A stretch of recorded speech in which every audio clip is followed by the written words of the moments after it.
পিতা পুত্র পবিত্রাত্মার নামে আমেন। ঈশ্বর সম্পর্কে তথ্য জানা এক বিষয়, কিন্তু ঈশ্বরের সঙ্গে জীবন্ত সম্পর্ক গড়ে তোলা সম্পূর্ণ ভিন্ন বিষয়। ঈশ্বরের সঙ্গে সম্পর্ক গড়ে তুলতে হলে আমাদের শিশুদের মতো নম্র ও সরল হতে হবে।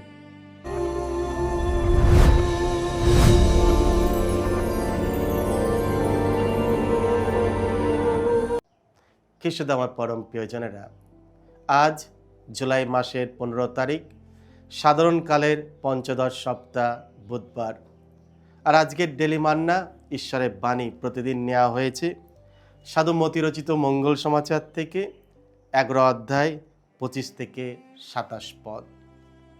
এসো আমরা ভক্তিভাবে আজকের এই বাণীটি শুনি।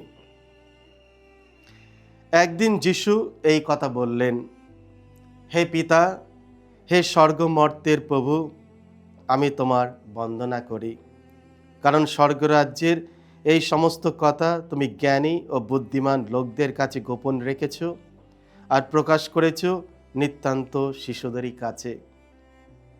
হ্যাঁ পিতা, এই তো তুমি চেয়েছিলে, এতেই ছিল তোমার আনন্দ। যিশু বলে চললেন, আমার পিতা আমারই হাতে সমস্ত কিছু তুলে দিয়েছেন। পিতা ছাড়া আর কেউ পুত্রকে জানে না, আবার পিতাকেও কেউ জানে না শুধু পুত্র ছাড়া, আর পুত্র নিজেই যাদের কাছে পিতাকে প্রকাশ করতে চায় তারা ছাড়া। এই হলো প্রভু যিশুর মঙ্গল সমাচার। প্রভু যিশু তোমার মহিমা প্রচারিত হোক।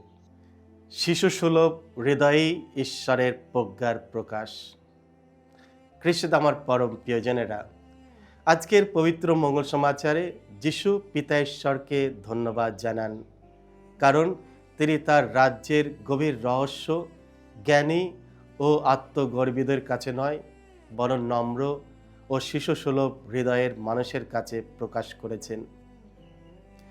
এর অর্থ এই নয় যে ঈশ্বর শিক্ষিত বা জ্ঞানীদের ভালোবাসেন না, বরং যিশু এখানে দুটি মনোভাবের কথা বলেছেন।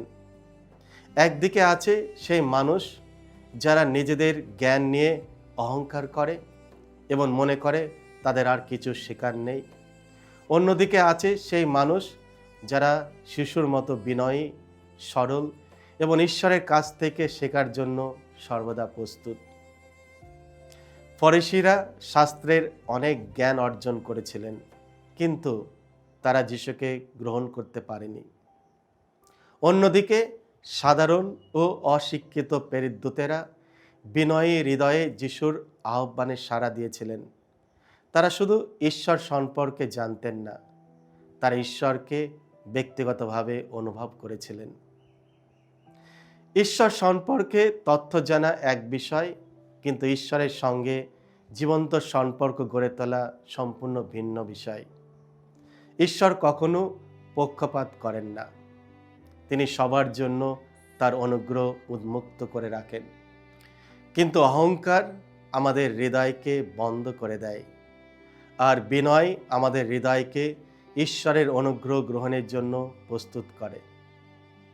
একটি পূর্ণ পাত্রে যেমন আর কিছু ঢালা যায় না, তেমনি অহংকার ভরা হৃদয়ে ঈশ্বরের প্রজ্ঞা প্রবেশ করতে পারে না। খ্রিস্টে আমার পরম প্রিয়জনেরা, আজকের পবিত্র মঙ্গল সমাচারে আমাদের স্মরণ করে দেয় যে প্রকৃত প্রজ্ঞা কেবল বইয়ের জ্ঞান থেকে আসে না, তা আসে যীশু খ্রিস্টের সঙ্গে গভীর সম্পর্ক থেকে। তিনি আমাদের পিতাকে জানার পথ এবং তার প্রেম ও সত্য উপলব্ধির দ্বার। তাই আসুন আমরা নিজেদের জ্ঞান বা যোগ্যতা নিয়ে গর্ব না করে শিশুর মতো সরল, নম্র ও বিশ্বাসী হৃদয় নিয়ে যিশুর কাছে আসি। কারণ যে হৃদয় বিনয়ী, সে হৃদয়ে ঈশ্বর তার রহস্য প্রকাশ করেন এবং সেই জীবনেই তার আশীর্বাদ পরিপূর্ণভাবে প্রকাশিত হয়। এসো আমরা প্রার্থনা করি। হে প্রভু যিশু, আমাকে শিশুর মতো বিনয়ী, সরল ও গ্রহণযোগ্য হৃদয় দাও, যাতে আমি তোমাকে সত্যভাবে জানতে, ভালোবাসতে এবং প্রতিদিন তোমার ইচ্ছা অনুযায়ী জীবনযাপন করতে সর্বদাই প্রস্তুত থাকি। আমেন। সকলকে জয় যিশু। ঈশ্বর আপনাদের সকলকে আশীর্বাদ করুন।